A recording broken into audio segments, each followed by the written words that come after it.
Assalamualaikum warahmatullahi wabarakatuh. Perkenalkan, nama saya Mila Zakia dengan NIM 2014 Prodi Pendidikan Geografi Fakultas Ilmu Sosial Universitas Negeri Padang. Tujuan saya membuat video ini sebagai tugas pertemuan Lina dengan mengoptimalkan kelas virtual Padlet yang telah dibuat dengan konten pembelajaran, di mana topiknya yaitu pemanfaatan peta penginderaan jauh dan sistem grafis. Sebelum kita memulai pembelajaran hari ini, marilah kita berdoa menurut kepercayaan masing-masing. Doa dimulai.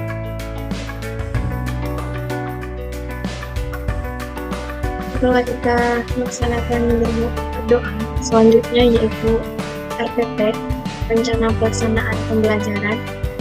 Mana rencana pelaksanaan pembelajaran di sini saya memilih topik yaitu pemanfaatan peta, penginderaan jauh dan sistem informasi geografis.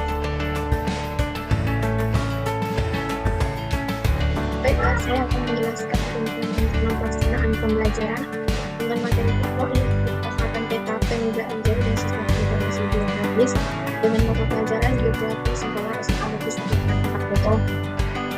Kompetensi intinya yaitu kelas 1 dan kelas 2 menghayati dan mengamalkan ajaran agama dan diamalkan.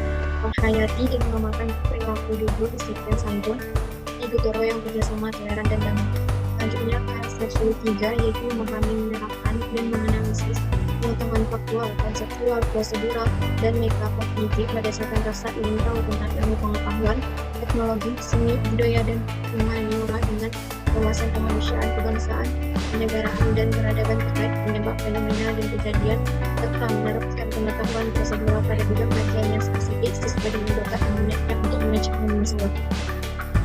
Kelas 4 yaitu mengolah, menanggapi, meneliti dalam ranah konkret dan ranah abstrak terkait dengan pengembangan dari pelajarannya di sekolah secara mandiri, metode secara efektif dan kreatif, serta mampu menggunakan metode sesuai dengan kaidah keilmuannya. Selanjutnya yang B, di mana yang B ini terdapat kompetensi dasar dan indikator pencapaian kompetensinya. Kita lihat kompetensi dasarnya itu menganalisis jaringan transportasi dan tata guna lahan dengan peta dan citra penginderaan jauh serta informasi geografis kaitannya dengan pengembangan potensi wilayah dan kesehatan lingkungan. Indikatornya di sini yaitu memahami prinsip-prinsip peta dan pemanfaatan, menjelaskan teknik dasar pembuatan peta dan pemetaan dan lain-lainnya. Yang ke-43 yaitu menyajikan peta tematik berdasarkan pengolahan untuk pengembangan potensi wilayah dan kesehatan lingkungan, di mana indikatornya yaitu membuat laporan tentang pemanfaatan peta, citra penginderaan jauh dan sistem informasi geografis terkait dengan jaringan transportasi, tata guna lahan, potensi wilayah dan kesehatan lingkungan, dan beberapa indikator lainnya. Selanjutnya yang C yaitu tujuan pembelajaran. Setelah mengikuti proses pembelajaran, peserta didik diharapkan dapat memahami prinsip-prinsip dasar peta dan pemetaan, menjelaskan teknik dasar pembuatan peta dan pemetaan, mengklasifikasi data, tabulasi, dan pembuatan grafik untuk sebuah peta, menganalisis lokasi industri dan pertanian, menjelaskan konsep dasar penginderaan jauh, menganalisis pola dan ciri penampakan alam dari hasil pemetaan dan interpretasi foto udara, dan beberapa tujuan lainnya yang bisa kita lihat. Selanjutnya materi pembelajaran. Di sini materi pembelajarannya yaitu pemanfaatan peta, PJ dan sistem informasi geografis, interpretasi peta dan pengembangan citra penginderaan jauh terkait jaringan transportasi dan tata guna lahan. D. Materi pembelajaran pemanfaatan peta, penginderaan jauh dan sistem informasi geografis, interpretasi peta dan pengembangan citra penginderaan jauh terkait jaringan transportasi dan tata guna lahan. Yang kedua yaitu analisis keuangan pada sistem fisik terkait potensi wilayah dan kesehatan lingkungan. Metode pembelajarannya di sini kita menggunakan discovery learning, metodenya itu tanya jawab, wawancara, diskusi, dan bermain peran. Yang ke-F yaitu media pembelajaran, kita menggunakan lembar penilaian seperti LCD, proyektor, atau lembar kerja siswa. Alat atau bahannya bisa kita menggunakan penggaris, blok, papan tulis, laptop, dan infoboard. Selanjutnya sumber belajar. Sumber belajar ini siswa bisa akses sebagai buku geografi kelas Mendikbud tahun 2016 atau buku referensi yang relevan. Yang ketiga yaitu lingkungan setempat. Selanjutnya langkah-langkah pembelajaran. Pada pertemuan pertama yaitu 4 kali 45 menit dengan kegiatan pendahuluan 15 menit, itu menjelaskan orientasi, melakukan pembukaan dengan suara pembuka, memanjatkan syukur kepada Tuhan Yang Maha Esa, dan berdoa untuk memulai pelajaran. Selanjutnya di sini guru memeriksa kehadiran peserta didik sebagai sikap disiplin, guru menyiapkan fisik dan psikis peserta didik dalam melalui kegiatan pembelajaran.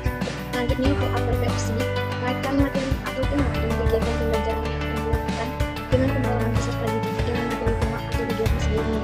Yang kedua, mengikat kembali materi persyarat dan urutannya.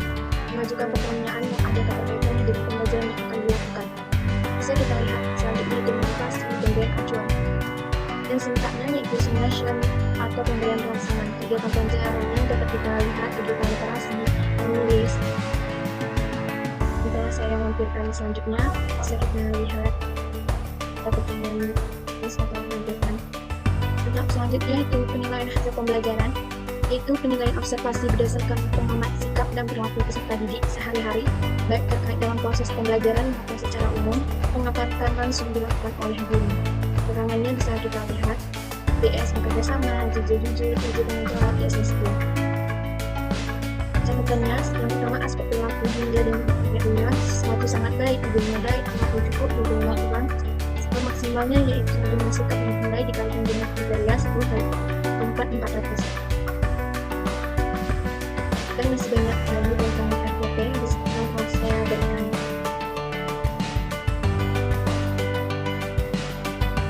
Selanjutnya PPT materi pembelajaran. Di sini saya memilih materi pembelajarannya yaitu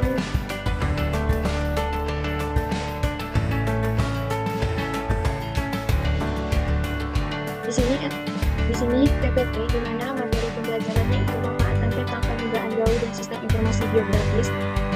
Peta adalah gambaran permukaan bumi yang rinci dan ukurannya telah ditentukan pada suatu bidang data. Bagaimana penampakannya dari atas? Fungsinya untuk menunjukkan lokasi pada permukaan bumi, menggambarkan luas, pola, dan bentuk berbagai gejala alami dan manusia. Ketiga, menentukan arah serta jarak suatu tempat. Yang keempat, menunjukkan ketinggian atau penurunan suatu tempat. Yang kelima, menunjukkan persebaran sifat-sifat alami dan non-alami. Yang keenam, menentukan pengambilan kesimpulan dari data atau informasi yang tersaji serta melihat adanya gerak perubahan serta prediksi dari hasil pertukaran barang-barang, persebaran aktivitas industri, arus produksi, mobilitas manusia, dan sebagainya. Unsur-unsur dalam pembuatan peta ini di sini ada judul, skala, tanda arah, tata warna, simbol, dan literary, legenda, inset, garis ekonomis, garis tepi, akun pembuatan, dan jenis-jenis peta berdasarkan klasifikasinya menjadi beberapa macam, yaitu berdasarkan skala, peta teknik atau kadaster, peta berskala besar, peta berskala medium, peta berskala kecil. Yang kedua, berdasarkan keadaan objek, yaitu dengan peta dinamik menggambarkan keadaan yang berubah-ubah, misalnya pada peta transmigrasi, peta aliran sungai, dan sebagainya. Yang selanjutnya peta stasiun yang menggambarkan keadaan yang stabil, misalnya peta tanah atau peta wilayah, peta geologi, dan sebagainya. Yang ketiga, peta topografi, gambar bentuk. Yang ketiga, peta topografi, gambar bentuk permukaan bumi yang lengkap dengan penggambaran antara perairan, kebudayaan, dan sebagainya. Yang keempat, peta statistik. Peta statistik ini dibagi menjadi dua. Yang pertama, peta statistik distribusi kualitatif dan kuantitatif. Penjelasannya yang telah saya berikan. Yang kelima, berdasarkan fungsi, kita bisa lihat peta geologi, peta lalu lintas, peta yang berhubungan dengan kebudayaan sejarah, peta lokasi, peta cuaca dan iklim, peta ekonomi. Selanjutnya, penginderaan jauh. Penginderaan jauh merupakan teknik untuk mengidentifikasi, klasifikasi, dan penentuan objek, serta memperoleh informasi tentang sifat fisik objek melalui analisis data objek yang ditempuh menggunakan sensor yang letaknya jauh dari objek. Komponen penginderaan jauh yaitu energi, gelombang, elektronik, atmosfer, objek, sensor, perolehan data, dan penggunaan. Dan kita bisa lihat unsur-unsur yang perlu diperhatikan setelah saya berikan PPT-nya.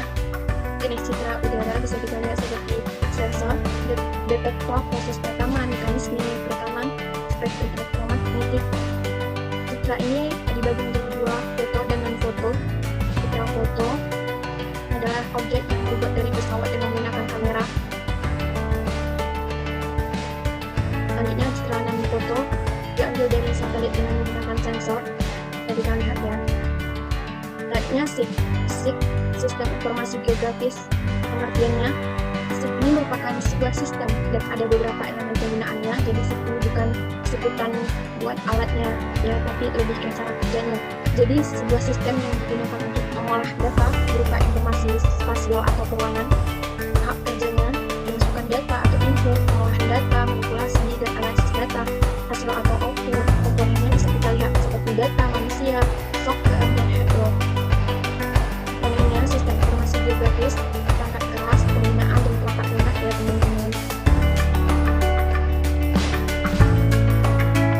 Datanya bisa